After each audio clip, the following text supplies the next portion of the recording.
जी हाँ मेरे बच्चों, स्वागत है आपका अपने YouTube चैनल प्रदीप बायोलॉजी में और मैं हूं प्रदीप गौड़।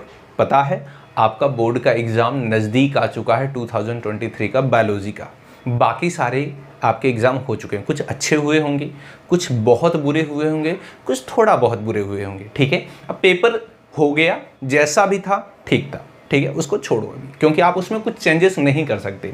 जो अभी बचा हुआ आपका पेपर है उसमें अच्छे स्कोर करके आप अच्छे परसेंटेज ला सकते हैं आप। ठीक है मेरे बच्चों, तो अच्छे स्कोर लाने का मतलब क्या, अब बायोलॉजी ही बचा है तुम्हारा। ठीक है, तो उसमें तुम्हें अच्छा एटलीस्ट करना ही है।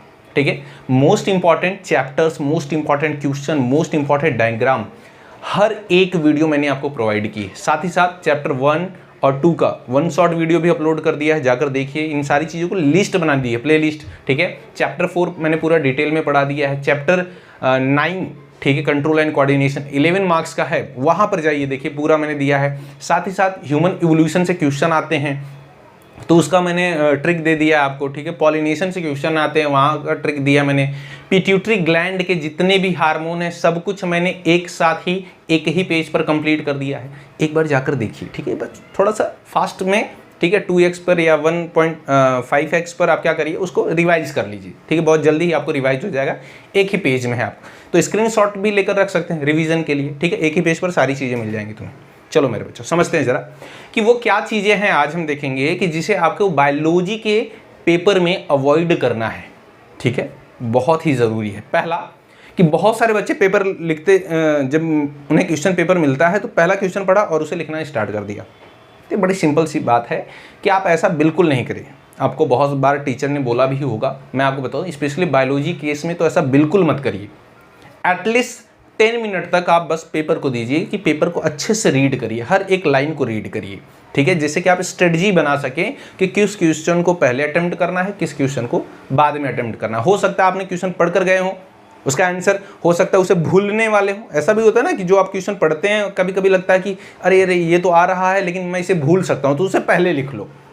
ठीक है, फिर उसके बाद जो बहुत अच्छे से तुम्हें आता है उसे तुम लास्ट में भी लिख सकते हो, या जो भी आपकी स्ट्रेटजी उसे बना सकते हो। ठीक है, चलो सबसे पहले हम बात करते हैं क्वेश्चन रीडिंग की। ठीक है, जो पेपर है आपका, क्वेश्चन पेपर, उसको रीड करना है कितने मिनट तक मेरे बच्चा, 10 मिनट तक। ठीक है, दूसरा आता है सबसे इंपॉर्टेंट फैक्टर, टाइम मैनेजमेंट। बहुत बच्चों को क्वेश्चन आता है लेकिन नहीं कर पाते। क्यों? क्योंकि कहीं ना कहीं अननेसेसरी टाइम वो दे देते हैं दूसरे क्वेश्चन पर। 2 मार्क्स का पूछा है, 3 पेज लिख दिया, 4 पेज लिख दिया। 3 मार्क्स का पूछा, 4-4, 5-5 पेज लिखे जा रहे हैं। भाई सारे मार्क्स बस उसी पर ले लेगा? नहीं, ऐसा बिल्कुल नहीं होता। जितना सफिशिएंट है, जितना ज़रूरी है उतना ही लिखिए। ठीक है, तो कितना आपको किस पर्टिकुलर सेक्शन को कितना टाइम देना है उस पर मैंने वीडियो बना रखी है, फिर से बता देता हूँ, देख लो। 2 मिनट लगेगा बेटा, समझ। आपको टोटल मिलेंगे सेक्शन 4, ठीक है, section A, section B, section C और सेक्शन डी। ठीक है मेरा बच्चा, जो सेक्शन ए है ये 1 मार्क्स का होता है, जरा ध्यान से सुनो।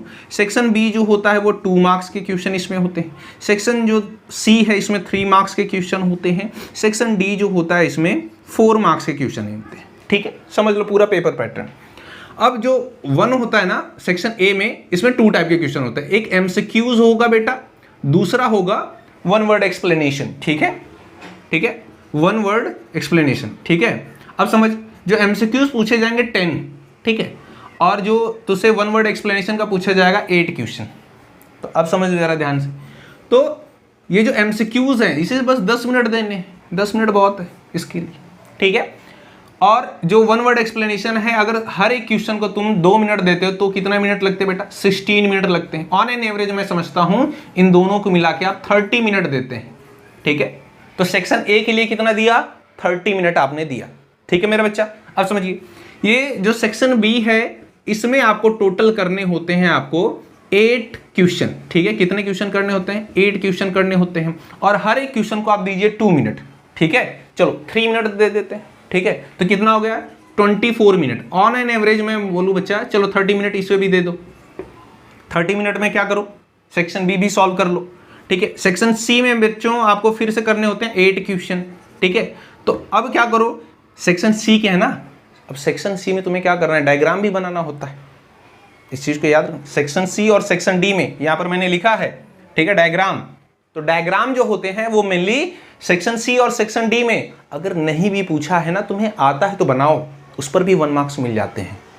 ठीक है, टीचर को लगना चाहिए, जो एग्जामिनर उसे लगना चाहिए कि तुझे आता है। ठीक है, बस यही दिखाना है तुझे, समझ।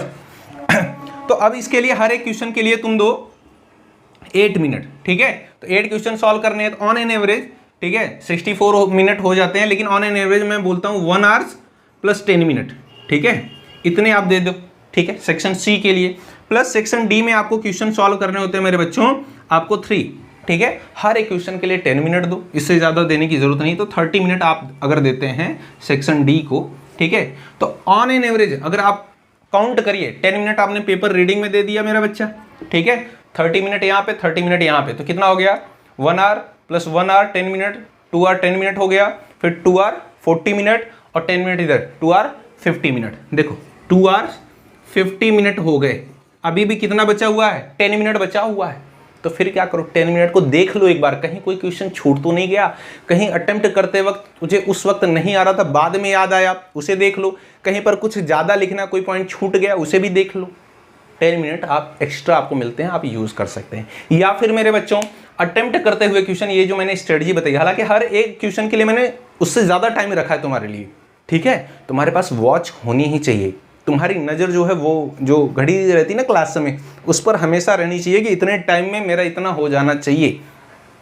ठीक है, और साथ ही साथ मेरे बच्चों कई बार आपने अपने कॉलेज का क्लास का टेस्ट दिया होगा, जो पूछा है उसे छोड़कर सब आप लिखते हैं। याद रखना, जो क्वेश्चन पेपर होता है उसकी आंसर शीट आती है, उसी को देखकर टिक किया जाता है। ठीक है, तो तुम्हें करना क्या है, टू द पॉइंट लिखना है, जो एक्चुअल में उससे रिलेटेबल है उसे पहले लिखना है। नहीं आता मान लो, लेकिन कुछ तो बड़ा होगा, तो जो एक्चुअल में पॉइंट रिलेटेबल है उसे पहले लिखना है, 5-6 लाइन जो भी है। ठीक है, फिर उसके बाद कुछ नहीं आता तो भी लिख के रहा कुछ, बट छोड़ना नहीं है, क्वेश्चन छोड़ना नहीं है, इस चीज को ध्यान रखना, एक भी क्वेश्चन छोड़ना नहीं। अहम ब्रह्मास्मि, ये सोच कर जाओ, तुमसे बड़ा ज्ञानी कोई नहीं है, तुम्हें सारे क्वेश्चन अटेम्प्ट ही करने हैं, देखते हैं कैसे पास नहीं होते। और मैंने मोस्ट इंपॉर्टेंट क्वेश्चन सारे दिए हुए हैं, चैप्टर 1 से लेकर के चैप्टर 15 तक, जाकर देखो, उसे प्रैक्टिस कर ले बेटा। ठीक है, अब तक तो प्रैक्टिस कर लिया होगा, लेकिन फिर भी अभी टाइम है, जाकर देख लो, लिस्ट बनाओ, सारे क्वेश्चन अटेम्प्ट करके आओ। ठीक है, बाकी बेस्ट ऑफ लक। अगर कोई प्रॉब्लम है, किसी भी क्वेश्चन में डाउट है, तो आप कमेंट सेक्शन में लिखिए, मैं आपको रिप्लाई जरूर करूंगा, या उस पर्टिकुलर टॉपिक पर वीडियो बनाकर आपको प्रोवाइड कर दूंगा। ठीक है, तो मिलते हैं आपसे नेक्स्ट वीडियो में एक नई इन्फॉर्मेशन के साथ, तब तक के लिए जय हिंद।